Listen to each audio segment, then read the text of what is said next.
Any questions?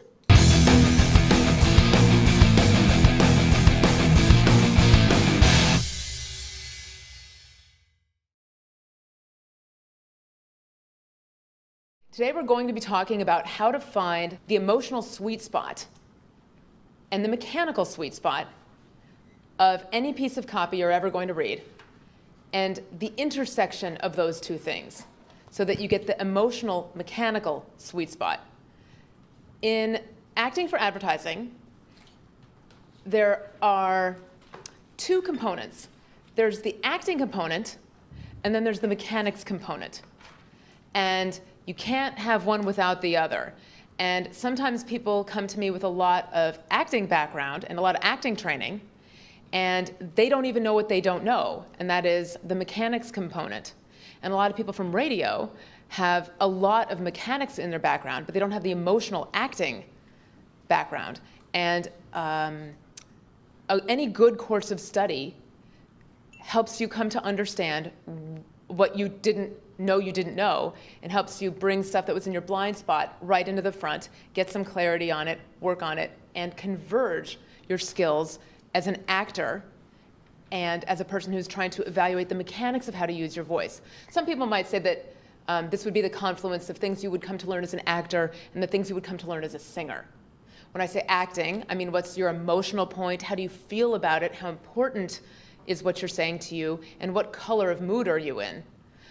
Mad, sad, glad, afraid, confused, conflicted, excited, emotions. I love when I'm talking to people about what's the emotional point of your spot, or what are you saying? How do you feel about what you're saying? And I can't tell you, I don't want to be gender biased about this, but there is definitely a swing and a tipping point when there is a specific gender that comes back at me and says, emotion, like, what do you mean? And well, how do you feel about this? And they just kind of stare at me like a frozen steer, and I go, okay, do we need to make a list of adjectives? And I've actually had to make a list of adjectives, how you could feel about things.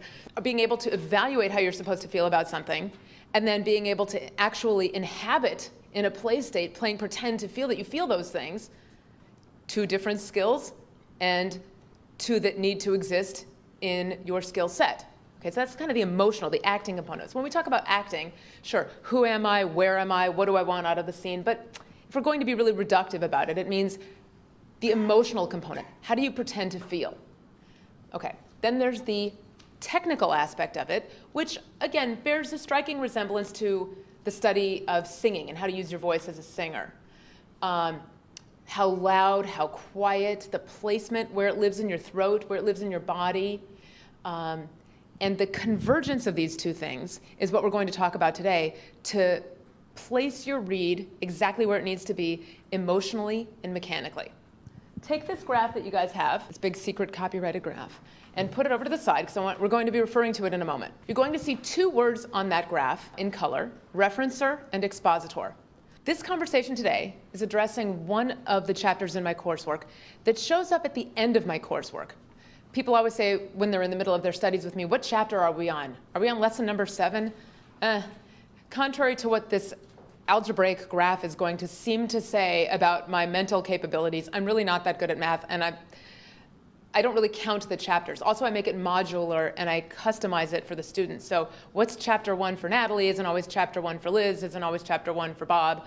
Well, no, actually, that's not true. Chapter 1 is chapter 1 for everybody, but chapter 4 could be something different depending on what your needs are. Certain actors, I fly through the acting chapters and plunge into the mechanics chapters and vice versa. But this one tends to show up in my coursework, let's just say later on down. Again, it's modular.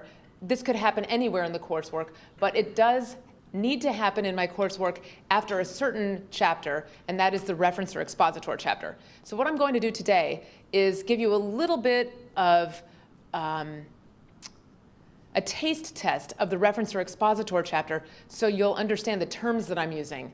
And those terms help springboard us into being able to discuss the elements of this chapter intelligently. So before we plunge into this chapter, I'm going to spend a few moments pulling things back and giving you a little flash in the pan experience of the chapter that is sort of the scaffolding that today's chapter stands upon. So we're going to talk about reference or expositor a little bit, because I can't just skip over that because you won't understand the terms I use when we start putting it all together. What do I mean reference or expositor? We have to get a sense of context before we start making choices in a script. So you need to know how you're being used in the commercial as a voice talent, what piece of the machine you are. I have always said that the best training for voiceover talent who's trying to learn how to act for advertising, the best class you could ever have would be a field trip to an ad agency to watch them, however long it takes, from stem to stern, to produce a spot. Because boy, does that give you a view of the clock from the back of the clock, right? So I try to give you that field trip to the ad agency with how I explain context. Because just plunging into performance on a script, saying, okay, how do you want to play pretend here? How do you want to feel? Well, there are many ways to attack this. That's one way in. But I like to get you thinking about, like, well, wait a second. This is actually a commercial that's being produced for radio or television. And I am not the entire commercial. I'm the piece of the commercial. Which piece of the commercial am I? And now that lops off a lot of extraneous choices that will not be helpful or useful to you. So when you can start to think about what piece of the commercial you are and what piece of what kind of commercial you are, you'll start making choices that come from a much shorter list of options, and it just makes it easier for you once you know your context. In acting circles, they would say, this is addressing the where am I? In acting circles, they often say, who am I? Where am I? What do I want out of the scene? Okay.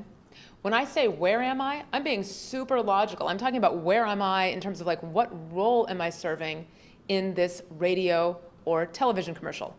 By the way, when I say television commercial, I also mean a commercial that could be shown on the internet. When I say TV commercial, I mean there's video and audio. So the medium through which it's broadcast could be television, could be internet, but that's a video audio commercial instead of an audio commercial or an audio only commercial. Okay, let's start at the very beginning. You in the back with the glasses, what's your name? Me? Yes, no, behind you? Lori. Lori, will you be my first person? Come on up, please. Thank you. I don't think right now I'll be very nervous. That's okay. Sometimes it helps to just say that you're nervous. I'm very nervous. I'm nervous. We're all nervous. We're all nervous. I know the talent in this room. Okay, wait, where's your stack of stuff? Just bring your, yeah, that would help. See? I'm not that mean. I'm not going to make you intuit the whole thing, right? Okay. There's nothing wrong with saying that you're nervous. I think even if you get to a session, it's your first session, it's your first big booking, you're not going to look like a total rube to say, gosh, I'm just a little bit nervous. Just saying that you're nervous, it doesn't make you look goofy or anything like that. And it's kind of like you get that out and suddenly you're a little bit less nervous. That's okay. Come on up, Mike. Take a second and take a look at what's going on in that piece of copy. I want everyone to take a look at this. Suffer with Lori. Page 1. Take a look at everything that's going on the piece of paper. And Lori, when you're ready, I'm going to have you give a performance for it. I'm going to have you go through it twice just so that, especially if you already feel a little bit nervous, give yourself permission to do it twice because the first one's usually going to have some problems and burn off nerves, and give yourself permission to make some mistakes on your first one so that the second one is the one that you feel is the one that's going to be examined. I don't quite care that you might not be the exact age and height requirement for what the specs say. In fact, one of the first things I start to teach people in general is not just even for the coursework and not just even for when I'm teaching you, I read the specs last. I used to say don't even bother reading the specs, but read the specs last. I want you to look at the copy first and then check the specs and see, oh, I can see how I'm that. Okay? Especially when it's out there in the world and you're being sent this piece of copy as an actual audition from some casting source that's either sending it to you because you've filled out little certain checks and boxes on some online casting site that says that you're right for this kind of thing, or because somebody who represents you thinks that you naturally, they hear you in their head when they read the audio. So if you're getting sent this as an audition, you want to think about how you are the specs already. Everything you need to know about the emotions you need to be in are in the language of what's going to be coming out of your mouth in the copy, not in the specs. You want to check the specs after you've already deconstructed how you want to pretend to feel and what you want to do, and realize, oh, okay, I can see that, right?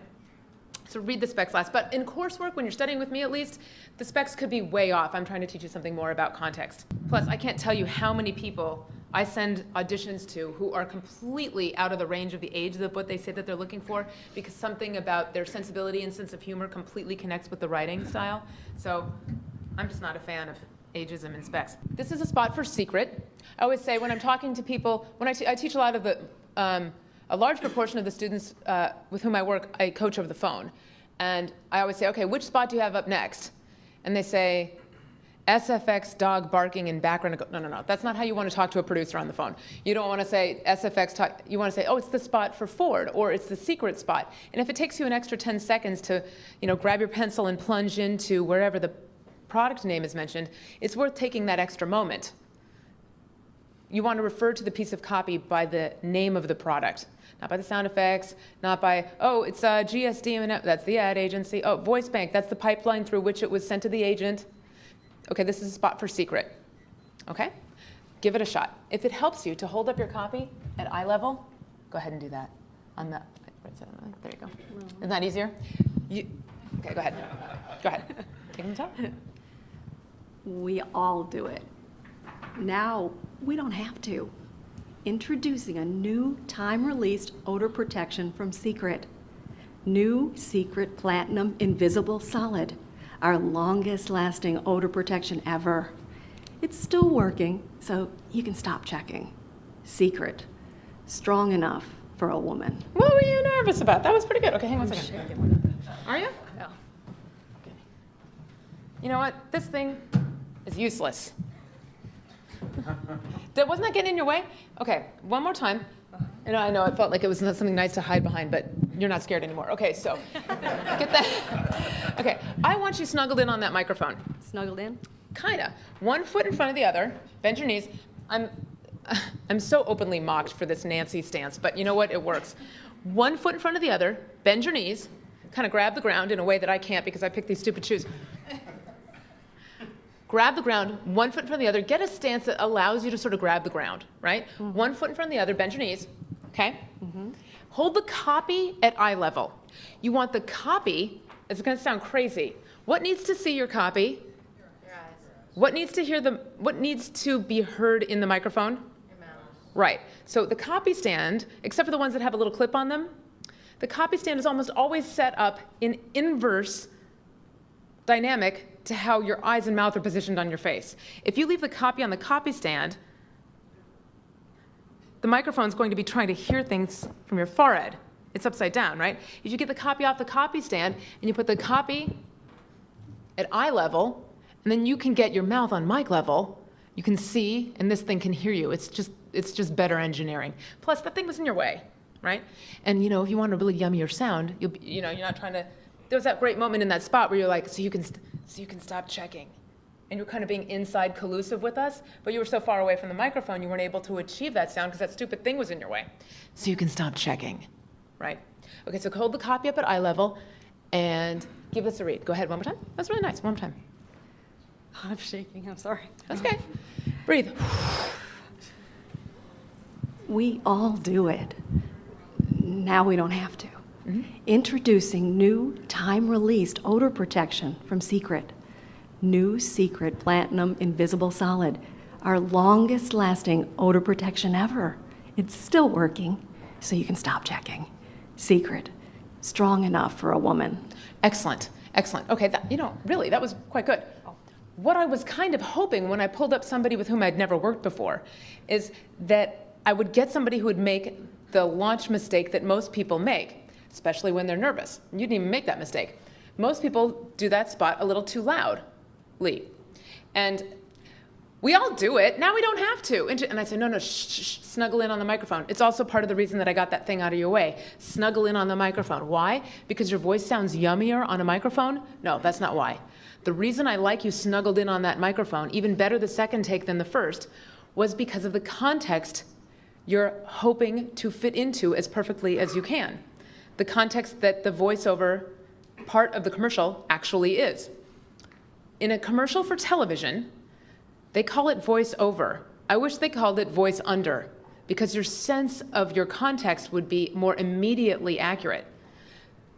If you've ever done any editing, That imaginary field trip to the ad agency that we're all talking about. If you've ever done any editing, it feels like the VO, the voiceover, is snapped in underneath and apart from the images it's referencing, right? And so when people get on their first performance and they recognize that it's a TV spot and they get too loud and barky, perhaps their acting is great, but their mechanics might be way off. They'd come in and they'd go, we all do it. Now we don't have to. Introducing new time-released odor protection from Secret. Okay, well, the emotions are all fine. Acting, A. Mechanics would be like D. And if any part of it is not working, they can't hire you. They go to the next person. It would be wildly out of context. Correct emotions, collusive sarcasm, reassurance, introduction of product name, sarcastic at the end.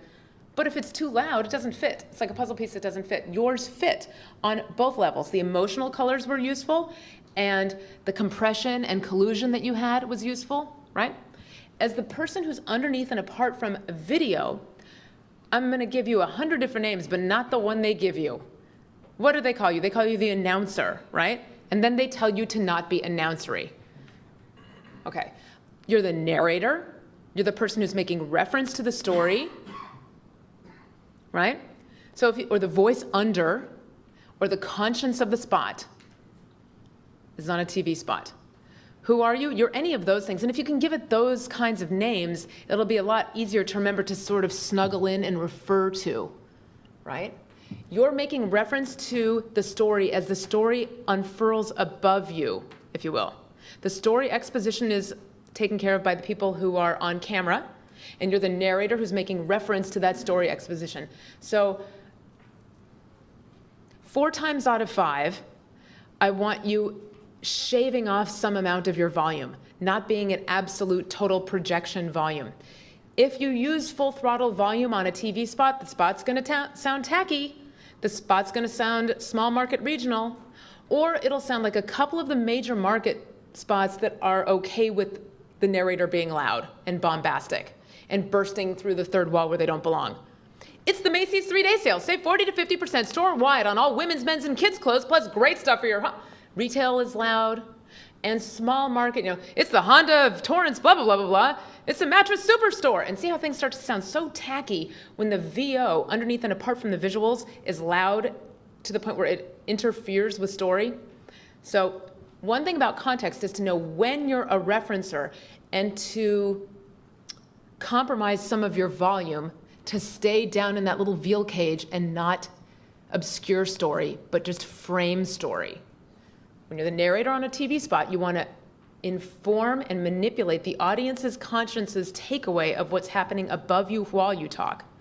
Who are you? You're the narrator. You're the conscience of the spot. So it wouldn't make any sense to talk like this, and you didn't. It was very nice. Okay, so how do we know it's a TV spot? Well, this one we knew it was a TV spot pretty easily. It was a 2-column split, right?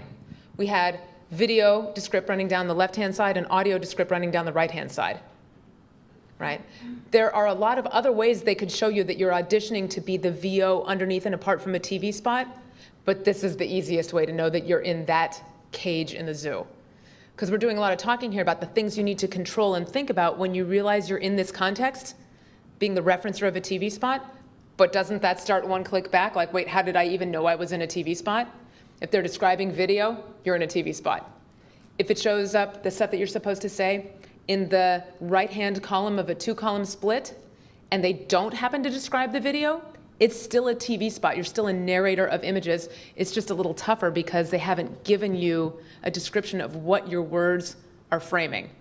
But you've still got to go to that collude place. You've still got to hush your voice. Another way that they could show it to you is they could yank it out of that right-hand column and type it all nice and neat and clean and pretty for you on its own piece of paper. How do you know that it's a TV spot instead of a radio spot? It would be short, and it would look like haiku. It's a clump of words, clump of words, clump of words, clump of words. And it just doesn't feel like there's very much there on the piece of paper. That's another way to know that you're a referencer clumped under a TV spot. Or if you see that it's haiku and there's missing information, you wouldn't do this with just any lawnmower. It needs the rest of it's missing some information, and it would need video for that to make sense. But this was the easiest one to see that you're in a TV spot. 2-column split, video descript on the left, you're colluding with the conscience of the person on camera or the person on the sofa with this content. So I would call that a referencer's job. You're not going to want to use more than 70% of your maximum volume when you're in that context. Underneath and apart from a TV spot, I want you to just take a cheese grater across the top of your volume. Because you don't want to burst into the story where you don't belong. I don't want to expect to see the top of your head at the bottom of my television screen, right? Okay, thank you so much. You did a lovely job. Thank you. Okay, Rich. Rich has another one of those situations. Come on up. Rich is on page 20, right? Now, I have to hold mine down Fine. because I have bifocals. That's an issue. You know, a lot of people, if you're going to be doing this for a living, which is kind of the idea, you might consider, if you're somebody who has bifocals or trifocals or something like this, and you know that a large part of your day is going to get spent in the bottom third of your glasses, spring for a pair of glasses that are full glasses with the prescription for your up-close needs, so that you don't always have to be looking down in the bottom third. If you're spending more than a third of your day doing the things that require the bottom third of your glasses, get a pair of glasses that's 3/3 the view of that. It will help immensely. Okay, so, Do the top one. okay, cool. This is the one for Ford on page 20. Go ahead. I figured the engineers who build all our Ford trucks are probably the same guys we all cheated off of in science class. We're thinking about pizza. They're thinking about aerodynamic wake properties. Crazy smart. One more time. If you can, amuse me with that stance a little bit. I want to feel like you're gossiping a little bit more. That was just a little bit like that was a comfortable read that was still conversational. Boy, there's a word that gets used the wrong way in direction for voiceover all the time. A lot of times they'll say be conversational because they don't want you to be bombastic. But I don't think they really want you to be conversational when you're in a referencer's context. Not conversational as in having half of a dialogue. That was conversational for radio. What you really need to be is more collusive, in a collusion. Gossip with me more. So one more time, try it and just a little more urgency and a little quieter, Okay. and gossip with me a little bit more. Okay. Bend your knees. I figured the engineers who built all our Ford trucks are probably the same guys we all cheated off of in science class. We're thinking about pizza. They're thinking about aerodynamic wake properties. Crazy smart. Much better. One more time. See the guys you're talking about. It's going to make 4% difference that will pop it over the tipping point. I want you to see those guys. How do you feel about those guys? Engineers, probably the same guys we all cheat up. We're thinking about pizza. You know, do you like those guys? Oh, yeah. Uh-huh. That's how I got through math and science. Right.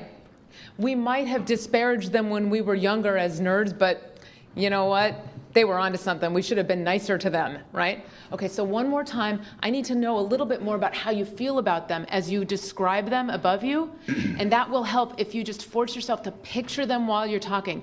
You've looked at these words enough to really know what's going to be coming out of your mouth so that you can put your brain over to visuals while you talk. And the more you see them, the more you're going to give me a read that could ever possibly be baked under these visuals to connect with them. See the guys. One more time. Gossip with me. See the guys. I figured the engineers who built all our Ford trucks are probably the same guys we all cheated off of in science class. We're thinking about pizza. They're thinking about aerodynamic wake properties. Crazy smart. That was great. That was great. So the nuance between your first take and your second take and your third take was like a little bit and then a little bit more, but between the first and the third, it went over the tipping point into excellent. That was great. Excellent. Thanks, Rich. Grab a seat. Okay. Okay, so you see what I mean? He's making reference to images. It's so important. When you're making reference to images, you have to hush your voice a bit. You have to respect the poetic clumping of how this is laid out on the piece of paper. And if they've given you a video description of the guys, see them in your mind's eye. If they haven't given you a video description of the guys, make it up. But you need to give the producers who are considering this a read that I think has, what I would say, has gear teeth in it. Because the VO track as a part of the greater machine is like a gear component that's grinding through underneath as the video progresses. You want to have a read that's got teeth in it, that sort of emotionally reaches up to point at with awareness the images that are unfurling above your head. If you don't picture what is supposed to be unfurling above your head while you're supposedly describing and framing our takeaway of it, your read's going to have no gear teeth in it, and it'll never be the best fit for that machine, right? Okay, does that all make sense? You get what a referencer is. The narrator and some things that you need to recognize to know that you're in that context. 2-column split, plus or minus a video descript on the left. Sometimes they'll extract it out of the right-hand side and it'll be floating all by itself on a piece of paper, but it'll look like poetry. It's another one of those times. Or sometimes it'll look like poetry and there's chunks of missing information that just require video with it to make sense, but maybe they haven't shown you what that video is. Okay? So some of the ways to recognize you're in a referencer's context and the things you need to think about when you are that referencer. Hush your voice, respect the clumping, picture what must be unfurling above your head while you're describing it. Okay? So that's what I would call a referencer's circumstance number 1. Let's take a look at the other 2 circumstances that you could ever possibly find yourself in. Liz, come on up. So what we have on page 2 is a radio spot. Okay? It's a partner read of one woman and another woman and an announcer at the bottom. The announcer at the bottom, let's just pretend is also a woman. Okay? So, Liz, I'm just going to have you read the announce VO that shows up in the middle of their partner read and then shows up at the end of the spot in general. Okay? Take a second and look at that. Just like in a TV spot, where you're going to get a lot of information about the color and flavor of the emotions you're supposed to be in by looking at the story, the video, the story that's above you while you're talking. Same thing in a radio spot. If you're the announcer framing everybody's takeaway of those women that have gone on before you got there, don't just read the announcer lines to yourself and practice them to where you feel you're not stumbling. Take a look at what your announcer's responding to, right? Okay. Your TV doesn't have to stink. Switch to Dish Network and get 25 movie channels free. HBO, Cinemax, Showtime, and more. And your first month of qualifying service is on us. Call right now and you'll receive a free DVR. 1-888-DISH-123. Call now and get over 200 all-digital channels. 1-888-DISH-123. Dish Network. Better TV for all. Nice. One more time. Let me just hear that bottom chunk a little, I'm sorry, take the first 2 sentences a little more gossipy. First 2 sentences. Yeah, what do I Got mean it. gossipy? I mean just like a little more active hush, a little more collusion. And actually, like you don't want these women to hear you. Got it. Because that's the idea. If you give me a lot of volume, it's going to seem like it's possible. This is all really happening. You have to imagine that it is. You have to imagine that it's really happening, and that if you were going to go, you know, you don't have to stink, that 1 or 2 of these women would go, hey, hey, hey, who was just talking about us? So if this is all really happening, it's like a this, right? Your TV doesn't have to stink. Switch to Dish Network and get 25 movie channels free. HBO, Cinemax, Yeah, exactly. Showtime, and yeah, I don't more. mean to catch up. That's exactly it. Yeah, exactly. Okay, so let me hear you do one of the women. Now, what I'm going to have you do is shift your weight back, push away from the microphone, because you're about to get a little bit louder. You're no longer gossiping with somebody. Push your weight back, and let me hear you do one. Pick one of the women to do. Okay. What's that smell? That rotten anchovy smell? Okay, a little bit louder, because I can't tell the difference between Gotcha. your sense of context that you had been in as a gossiping framer versus your sense of context now as a chick in the scene. What is that smell? When you're the exposition, something you rarely get to be in a TV spot, when you're the exposition in a radio spot, you're afforded the potential for more volume. You don't always have to be louder. It depends what's coming out of your mouth. But this will be funny. Give one more time. What's that smell? That rotten anchovy smell. Stinks? No, I've got Dish Network. Low monthly bills, great customer service. I even got a free DVR. Yeah, under and after that, we're going to hear the announcer stitched in, your TV doesn't have to stink. See what I'm saying? There's exposition, and then the person who goes, psst, let's have a little conversation about that, right? Excellent, grab a seat, thank you. So what I want you to recognize is that, yes, thank you. What I want you to recognize is that in every commercial, there's story and there's narrator of story. And in a TV spot, Story is what's coming from your television video. That's the exposition, okay? The narrator of that story, or the referencer of that story, is the VO talent underneath and apart from that situation, who's framing the audience's takeaway at each clump of how they should be taking in the knuckleheads above them. Yes, knuckleheads. Usually the people who are the exposition are, as Dan was saying, experiencing a problem. Gee, honey, I can't figure out how to get the trash bag on you, in this contemporary culture. Hate to say it, but there's a lot of confused husbands, a lot of wives who are going, it's just sort of where it is. But then you get the announcer under and apart from them going, want a better way to fit a trash bag? Try Hefty Glass. You know what I'm saying? So the announcer's usually gossiping with the audience's conscience about how to solve the problem that the two nitwits above them are experiencing. Same in radio. It's just that in radio, you might have an opportunity to be the exposition. You don't really have an opportunity to be the exposition in a TV spot. In a TV spot, the performers who are the exposition in a TV spot are the people who are performing on camera. In radio, the people who are the exposition are Bob and Stan and Heather and Jane, and then underneath and apart from them, they've got the announcer who's going, Bob and Stan and Ted and Jane are a little confused. Here's how they could be doing it better. Okay, so that's radio and television production in however many minutes or fewer, but that's how you got to think about context. To wrap it, you're either making reference to stuff that's happening above you while you're talking in a TV spot, gossip in clumps, generally. Or if you find yourself in a radio spot, you have to ask yourself, am I exposition, where you want to be brazenly experiencing the problem at whatever volume seems appropriate given your situation, or you could be the person who's making reference to that exposition. Very similar to the referencer of a TV spot, the pacing is different. The VO under a TV spot has a pacing to it that is poetically clumped. Sometimes the clumping is a little bit more Gershwinized than others, smoothed over than others. On a radio spot, it doesn't have that clunky, clumpy pacing to it. The pacing of the referencer on a radio spot is simply governed by the periods and commas and punctuation of actual conversational language.